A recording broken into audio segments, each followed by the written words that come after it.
When discussing coins, we talk a lot about dates, years in particular.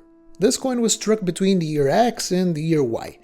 This denarius of Emperor Trajan you have on your screen, for example, was struck between the years 98 and 99 AD, right at the very beginning of his reign. Of course, if you went back in time, showed this coin to a Roman and said it was struck in the year 99 AD, they would likely ask you what the hell you meant by 99 AD. So that brings us the question, how did they do it? How did the ancient Romans count the years? Today, let's use some of their coins to understand how they kept track of time. Let's get started. There are two main types of timekeeping, cyclical and linear. Cyclical time are the smaller intervals of time that follow a certain repeating pattern, and it's what not only us but people throughout history used the most of their daily lives. Hours, days, seasons, cycles of the moon, all the way to the year, which is generally the longest cycle humans used. Units of time longer than the year represent a challenge to cyclical timekeeping. A solar year can be divided into 4 seasons with clearly distinctive weather patterns. A lunar year represents 12 full lunar cycles, but there are no consistent variations between the years that allows us to follow an easily identifiable cycle that spawns multiple years. So an artificial way of keeping track of the years needs to be established. And this is where the linear concept of time applies. But every linear timeline needs a starting point. This starting point is established by social consensus, meaning everyone accepts a particular point in time and as the fixed starting point. Depending on which cultural context you are in, there is a consensus for what day 1 of year 1 was. So for the Western world, for example, it is the approximate year of the birth of Christ. For the Islamic world, it is the year Muhammad migrated from Mecca to Medina, and using this as a temporal reference, time goes forward, and the events of your life and the history of a society can be placed somewhere in this new artificial universal timeline, in this universal arrow of time that only goes forward. The Romans developed a number of these artificial ways of keeping track of what year it was. Some are strictly linear, some were fully cyclical, while others are linear but have cyclical aspects to them. The first one we will talk about today is the ad urbe condita system. It was a fully linear system that counted the years since the foundation of Rome. This system was created by a Roman scholar, Marcus Terentius Varro, in the 1st century BC, as a result of his studies on the ancient history of Rome. His main objective was trying to figure out the exact year Romulus and Remus founded Rome.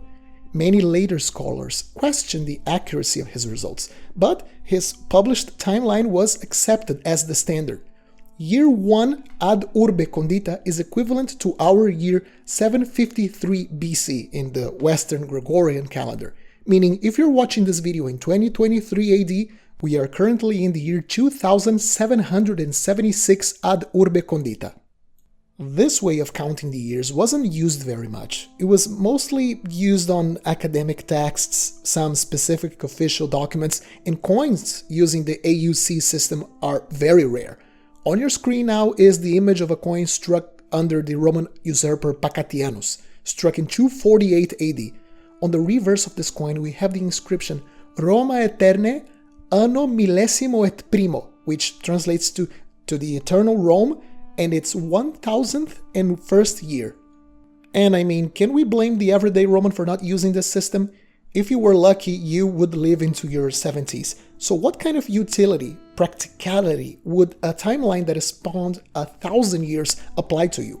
For large timekeeping, isn't the human lifespan enough? This leads to another interesting way of measuring time, this time fully cyclical, called a saeculum.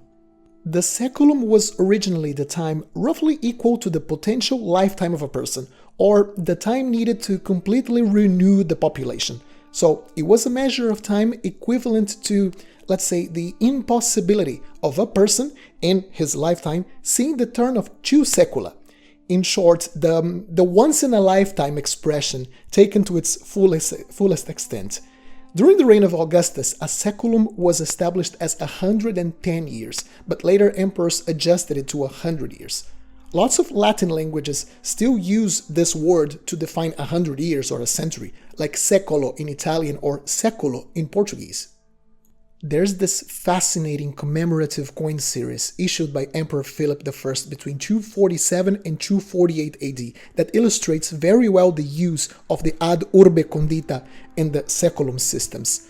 Roman emperors would organize big games called secular games every 100 years or so. These were supposed to be the biggest and most lavish games the living generation would ever see in their entire life. Philip's reign coincided roughly with the 1000th anniversary of Rome, and he threw some massive games, some say the largest, longest, and most spectacular in Rome's history. On the reverse of this coin we can read on the legends Seculares Augustorum, which roughly translates to the secular games organized by the emperors. This series depicts a bunch of different commemorative motifs. Some show exotic animals that would most likely be part of the attractions during the secular games. Other has the image of the Capitoline she-wolf feeding Romulus and Remus, the founders of Rome.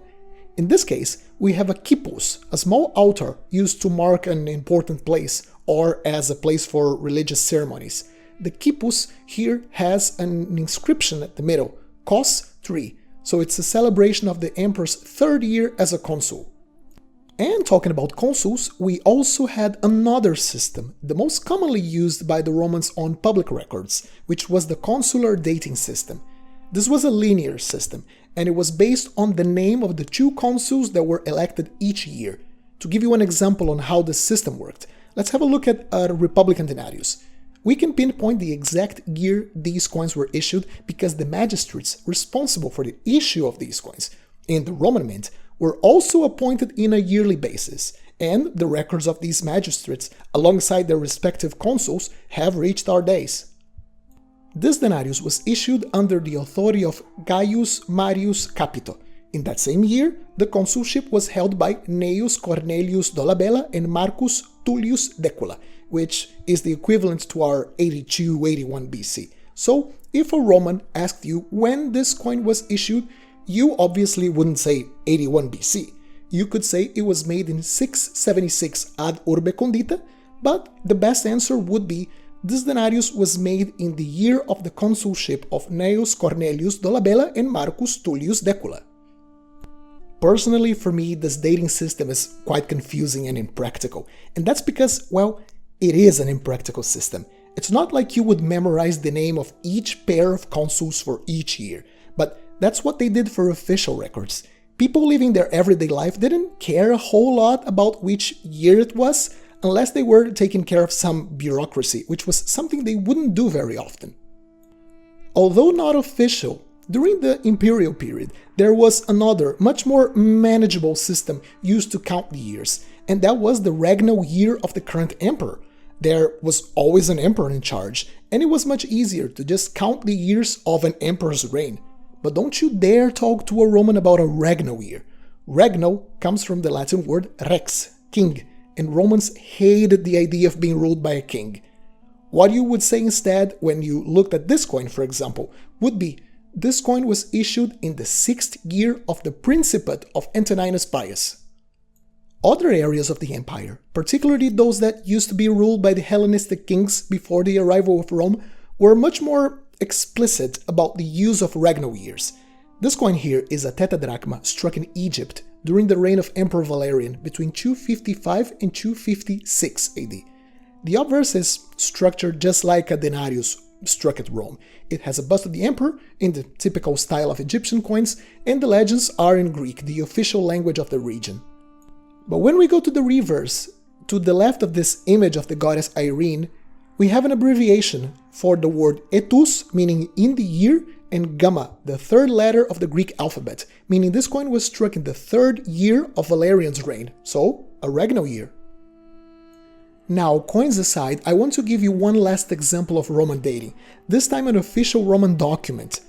If you lived within the borders of the empire, but you were not a Roman citizen, one of the main ways you could acquire citizenship was to serve in the army as an auxiliary. The auxilia were specialist troops that fought alongside the Roman legionaries, which were full citizens. After 26 years of service, you and all your family members received the Roman citizenship. To make it official, a military diploma made out of bronze would be issued to you. So you would receive one copy, and another copy would be sent to Rome and stored in the archives, sanctifying your ascension to citizen status. These documents were dated using the emperor's regnal year and the consular system. So let's read this diploma we have on screen now, given to a certain Titus Pacius Diutenis. We start by the full name of the emperor and his titles. Imperator Caesar, son of Hadrian, grandson of Trajan, great-grandson of Nerva, Titus Aelius Hadrianus Antoninus Augustus Pius, Pontifex Maximus, holding tribunician power for the 5th year, Imperator for the 2nd year, Consul for the 3rd year. He has granted Roman citizenship to those who have served in the Praetorian fleet of Misenum, under the command of Valerius Paetus.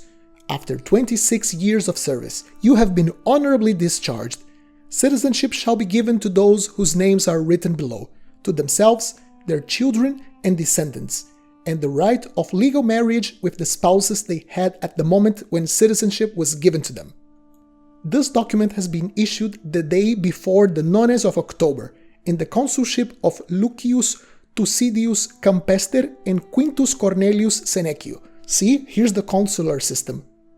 These rights are granted to Titus Placius Diutenis, son of Diosenus from Topeiros in Bessia, and to Eptaepirus, daughter of Bassus, his wife, from Topeiros, and to Taleborus, his son, and to Helena, his daughter, and to Vera, his daughter, and to Fidelis, his son. This document has been copied and checked from the bronze tablet which is attached to the wall in Rome behind the temple of the deified Augustus next to Minerva. What a wonderful example of the closest thing we have to an ancient Roman ID card. So now you know how ancient Romans counted years. You know what, let's do a little exercise. I want you to practice your new knowledge in the comment section below.